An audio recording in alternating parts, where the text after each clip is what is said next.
Et bonjour, c'est Nicolas de Immobilier Compagnie.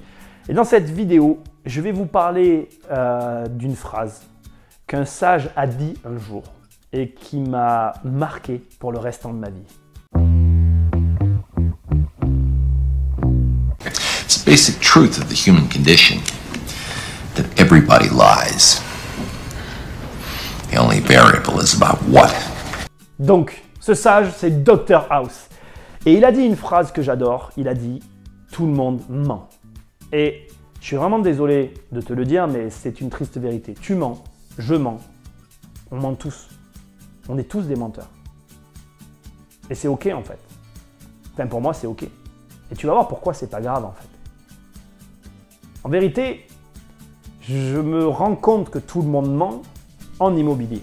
Et je vais te raconter une histoire qui est super intéressante, qui va dans le sens de ce qu'a dit ce grand philosophe.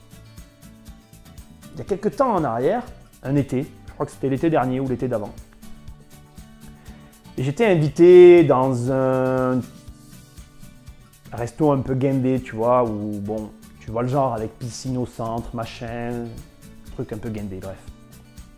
Et je ne sais pour quelle raison, je n'aime pas me présenter en tant qu'investisseur immobilier, mais j'ai été introduit comme étant marchand, investisseur, etc. C'est quelque chose que je n'aime pas faire. Parce que, j'en ai déjà parlé dans d'autres vidéos, mais rapidement, en gros, quand tu arrives dans une soirée ou quelque part et tu dis que tu fais de l'immobilier, les gens t'en parlent et blablabla, et puis ça tourne qu'autour de ça, ça me gonfle en fait. Moi j'aime bien parler d'autres choses, un petit peu, tu vois, ça fait du bien quoi. Bref. Donc j'étais dans cette soirée, et on se retrouve dans la piscine avec un mec qui a une grosse entreprise, qui marche très bien, etc.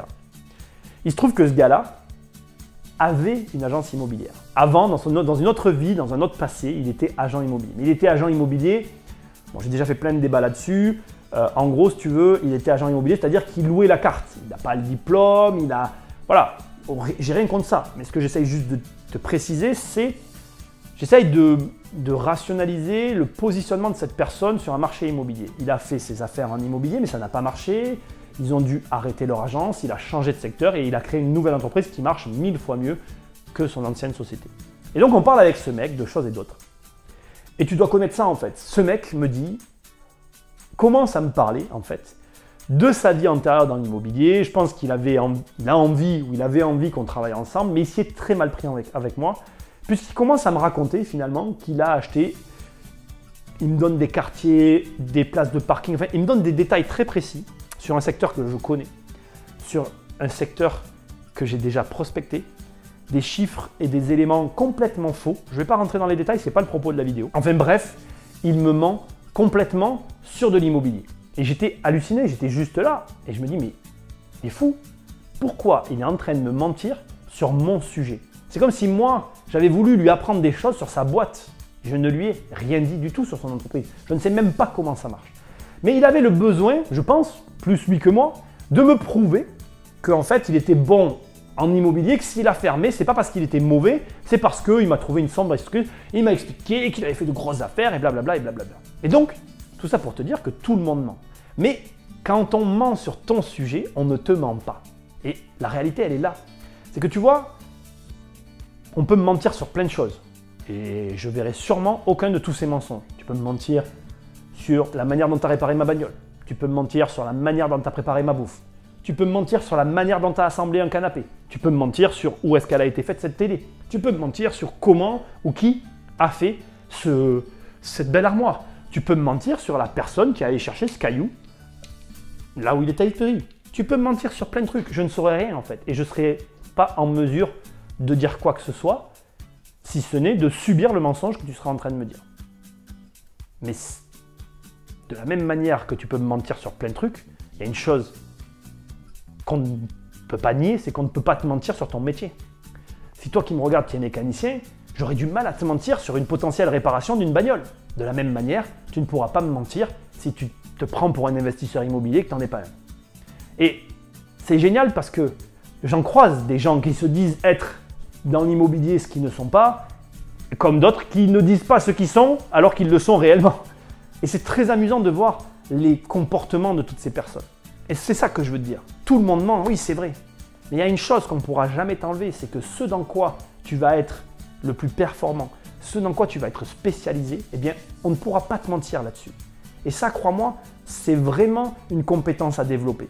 Moi, j'ai développé ça avec le temps parce que je connais très bien mes secteurs, que je sais très bien comment ça marche, mais même hors secteur, selon comment tu vas parler, je vais très rapidement voir si tu es vraiment bon en immobilier ou pas. Et tu le vois en fait à la manière dont les gens vont parler de faire les affaires, réaliser les opérations, comment ils achètent. Il y a tout un tas de petits éléments qui vont faire que justement tu vas être capable de le voir.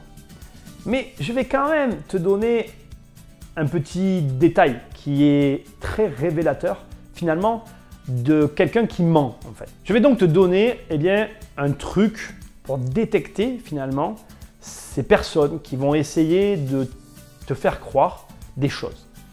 Ce truc, il est très simple.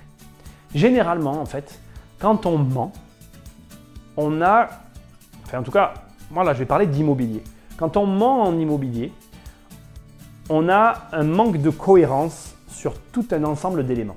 Alors, je ne peux pas rentrer dans cette vidéo qui est déjà assez longue, tu le comprends, dans vraiment tous les détails, donc je vais essayer de faire au mieux pour que tu comprennes.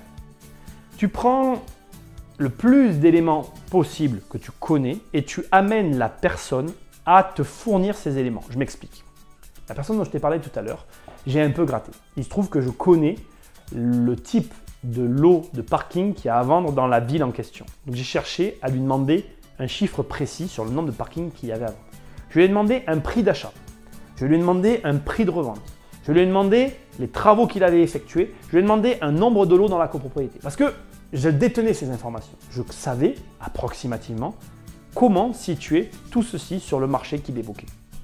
Et rapidement, dans ses réponses, même lui s'est retiré de la discussion.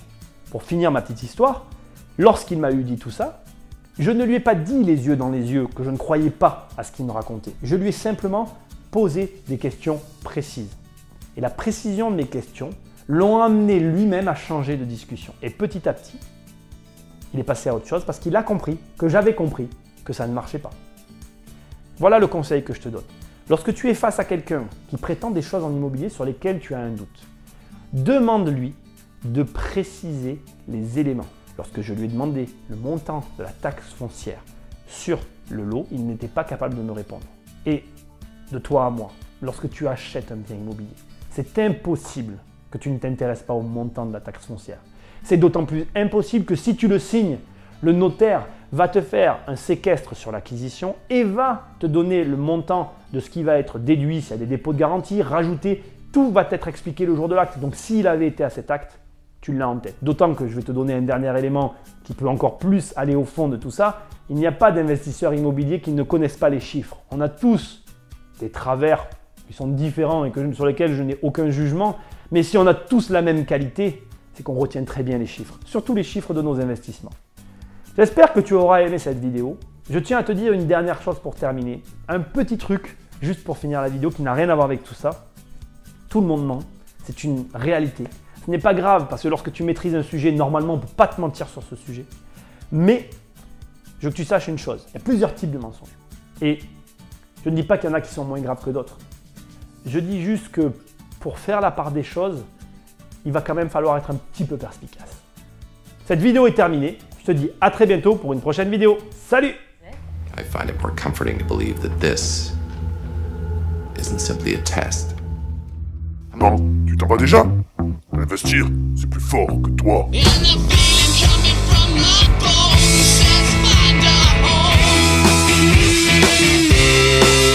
Everybody lies. Everybody lies.